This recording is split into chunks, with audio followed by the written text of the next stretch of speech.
तो दोस्तों रिसेंटली पराग Parikh flexi cap के तीनों फंड मैनेजर ने एनडीटीवी प्रॉफिट पे आकर एक काफी अच्छा इंटरव्यू दिया है। लेकिन इसका मतलब ये नहीं क्या कि मैं इनसे सवाल नहीं पूछूंगा, क्योंकि एक पर्टिकुलर ऐसा सवाल है जिससे ये सारे फंड मैनेजर्स, चाहे वो एनडीटीवी प्रॉफिट हो या दूसरे प्लेटफॉर्म है, उस पर्टिकुलर सवाल का जवाब देने से लिटरली भागते हुए नजर आए। हो सकता है वो अपने जो इन्वेस्टमेंट स्ट्रेटेजी है या तो जो रिसर्च उसको पब्लिक प्लेटफॉर्म पे शेयर नहीं करना चाहते हो, या तो कोई और भी बहुत सारे मल्टीपल रीजंस हो सकते हैं। लेकिन चाहे कुछ भी हो जाए दोस्तों, जब तक हमें कोई भी अपने सवाल का सही क्लैरिफिकेशन नहीं मिलेगा तब तक हमें सवाल करते रहना चाहिए। तो चलिए बढ़ते हैं आज के प्रेजेंटेशन के ऊपर में। तो इन्होंने जो भी एनडीटीवी प्रॉफिट के ऊपर में जो भी इंटरव्यू दिया था, ये इंटरव्यू काफी अच्छा था। बहुत सारे ऐसे पॉइंट्स थे जिनको इन्होंने बहुत ही अच्छे तरीके से क्लैरिफाई किया, और उन सारे क्लैरिफिकेशन से तीन ऐसे बेंचमार्क है या तीन ऐसे स्तंभ है जो कि पराग पारिक फ्लेक्सी कैप को बाकी अदर म्यूचुअल फंड से अलग करता है। वो तीनों पिलर हैं, पहला है ट्रांसपेरेंसी, दूसरा है रिलायबिलिटी और तीसरा है कंसिस्टेंसी। तो सबसे पहले बात करते हैं ट्रांसपेरेंसी की। तो आखिर ये पर्टिकुलर टॉपिक आया कहां से? उस इंटरव्यू में एक काफी अच्छी बात मुझे पता चली कि Parag Parikh flexi cap the Hammurabi code से इंस्पायर्ड है। अब ये हम्मुराबी कोड क्या है? तो हम्मुराबी कोड एक ऐसा कोड है जो कि 18th सेंचुरी में किंग हम्मुराबी फॉलो करते थे। अब इसको देसी भाषा में कहा जाए तो जो सेबी ने पिछले साल 1-2 साल पहले स्किन इन द गेम का जो कॉन्सेप्ट निकाला था, उसी कॉन्सेप्ट को पुराने जमाने में हम्मुराबी कोड कहा जाता है। लेकिन पराग पारिक फ्लेक्सी कैप इस हम्मुराबी कोड के तहत स्किन इन द गेम की पॉलिसी बहुत पहले से ही अपनाता हुआ आ रहा है। आप यहाँ पे नीचे आएंगे, इनके एम्प्लॉयज ने कितने यूनिट्स होल्ड करके रखे हैं, ये सारा का सारा डिक्लेरेशन ये करके रखते हैं। और ये एक बहुत ही यूनिक चीज है, और ऐसा कोई भी म्यूचुअल फंड नहीं करता है कि इतने ट्रांसपेरेंसी के साथ में उनका मैनेजमेंट ने कितना होल्डिंग करके रखा है वो अपने वेबसाइट पर रेगुलर अपडेट करते रहे। तो पहला टॉपिक हो गया ट्रांसपेरेंसी का। ट्रांसपेरेंसी से ही इनके ऊपर में हमें रिलायबिलिटी आती है, हमें उनके ऊपर में भरोसा आता है। अब बात करते हैं थर्ड पॉइंट की, वो है कंसिस्टेंसी। अगर आप इस इंटरव्यू में जाकर के देखेंगे तो इस इंटरव्यू में इन्होंने साफ क्लियर कट कहा है कि ये कभी भी है ना इस रेस में नहीं रहते हैं क्या कि मुझे है ना इस साल सबसे मोस्ट हाईएस्ट रिटर्न देना है, मुझे 30% का रिटर्न देना है, 35% का रिटर्न देना है। ये इस रेस में जाते ही नहीं है। हाँ, अगर इनको 30-35% का रिटर्न आ गया तो वेल एंड गुड, लेकिन इनका एक ही मेथोडोलॉजी है कि लॉन्ग टर्म में एक अच्छा कंसिस्टेंट रिटर्न ये निकाल करके आपको दें। 5 साल के रोलिंग रिटर्न को अगर हम लोग देखेंगे तो इनका जो एवरेज है रोलिंग रिटर्न का वो 22% का निकल के आ रहा है, जो कि इक्विटी फ्लेक्सी कैप का जो कैटेगरी है उससे बहुत ही ज्यादा है। मैक्सिमम इन्होंने 33.95% का रिटर्न दिया है, और मिनिमम इन्होंने 15% का तो रिटर्न दिया ही है 5 साल में। यानी कि आप मान के चल सकते हो क्या कि 15.83% का तो रिटर्न आपको मिलेगा ही मिलेगा। और अगर आप इसका रिटर्न डिस्ट्रीब्यूशन देखें तो इन्होंने 5 साल के रोलिंग रिटर्न्स पे निगेटिव एक बार भी नहीं दिया है, 0 से 8% एक बार भी नहीं दिया है, और 12 से 15% भी एक बार भी नहीं दिया है, 10 से 12% भी एक बार भी नहीं दिया है। यानी कि 15% से नीचे इन्होंने तो दिया ही नहीं है। और 15 से 20% का रिटर्न इन्होंने 41.73% समय पर दिया है, और ग्रेटर देन 20% इन्होंने 58% टाइम्स इन्होंने का रिटर्न दिया है, जो कि बहुत ही मैसिव है।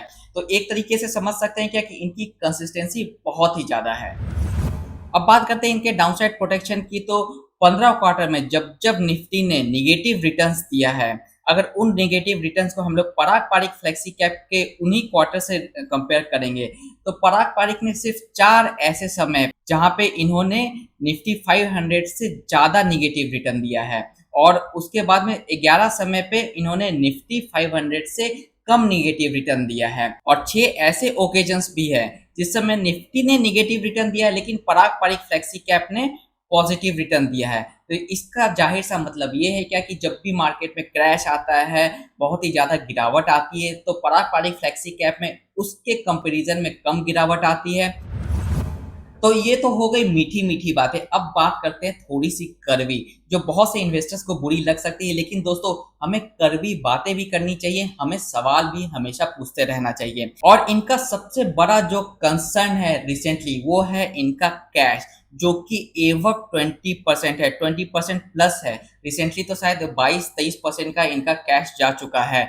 और इस कैश को अगर आप देखोगे तो मनी मार्केट में ये 9.85% है और ट्रस्ट में अप्रॉक्स 10.7% है। तो दोनों मिलाकर के मोर देन 20% का इन्वेस्टमेंट इनका मनी मार्केट प्लस ट्रेप्स में है।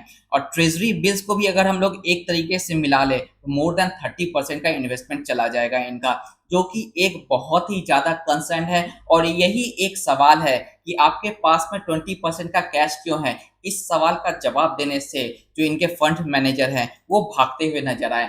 आप ये जो भी एनडीटीवी प्रॉफिट का इंटरव्यू हुआ था उनका अगर थंबनेल देखें तो इस थंबनेल पे बहुत ही क्लियर लेटर में लिखा है why Parag Parikh flexi cap holds over 20% of cash. यानी कि ये पर्टिकुलर इंटरव्यू ही इसके ऊपर में किया गया है। ये इंटरव्यू 27 मिनट का था, लेकिन ये जो 20% का कैश वाला जो टॉपिक है इसको बस 1.5 से 2 मिनट के लिए दिया गया।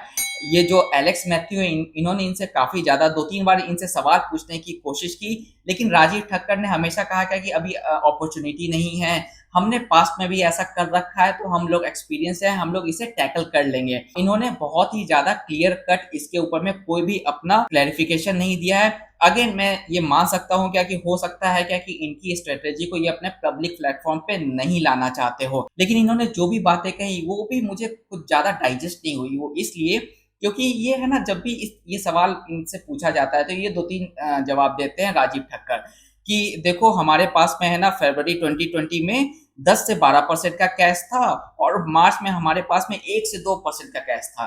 तो विद इन 1 महीने के अंदर में हमने 10% का कैश को डिप्लॉय कर दिया। वेरी गुड, तो हम लोग एक्सपीरियंस है, हम लोग विद इन 10 से 20 दिन में 10% का कैश डिप्लॉय कर सकते हैं। लेकिन यहाँ पे एक कैच है जो कि कोई भी इनसे नहीं पूछ रहा है, जो कि मैं इनसे पूछना चाहता हूँ। मैं इनसे ये पूछना चाहता हूँ कि सर फरवरी मार्च में आपके पास में सिर्फ 27,000 करोड़ का ईवीएम था और उसमें से 10% निकल के आता है 270 करोड़ का ईवीएम। तो 270 करोड़ का ईवीएम आपने 10-20 दिन में डिप्लॉय कर दिया तो कोई बड़ी बात नहीं है। लेकिन अभी के समय में आपका जो ईवीएम है वो 1 लाख करोड़ का है और इसका जो 20% बन के आता है, अगर मैं यहाँ पर अगर इसको हटा दूं, जैसे कि ट्रेजरी बिल्स को भी मैं काउंट ही नहीं कर रहा, चलो हटा देते हैं 10 से 11% का जो भी ट्रेजरी बिल्स है, अगर फ्लैट में 20% भी लूं तो 20,000 करोड़ का आपके पास में कैश है, जो कि आप जो एग्जांपल देते हैं 2020 का उससे 10 गुना है। तो इसको आप कैसे टैकल करोगे। और बात सिर्फ यहीं पे नहीं रुकती है दोस्तों, बात आती है इनके ग्राफ की, कैश होल्डिंग ग्राफ की।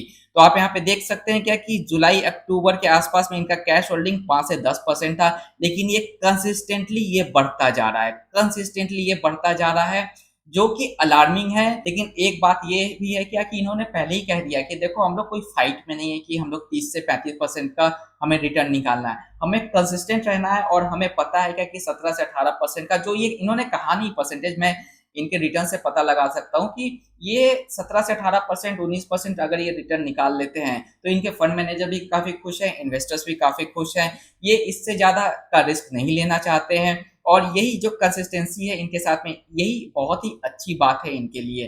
तो आप आगे भी यही एक्सपेक्ट कर सकते हैं कि अगर इनका कैश बढ़ भी रहा है तो आप कभी भी फ्यूचर में ऐसा ना सोचे कि ये आपको बहुत ही ज्यादा 30 से 35% का आपको रिटर्न देगा। बहुत ही कंसिस्टेंट, बहुत ही अच्छा रिटर्न देगा आपको 18 से 20% के बीच का, जो कि बहुत ही सफिशिएंट है अगर आप 10 से 15 साल के लिए इन्वेस्टर हैं। तो दोस्तों ये थी आज की टॉपिक। तो अगले वीडियो में आपसे फिर से मुलाकात होगी, तब तक के लिए दोस्तों जय हिंद।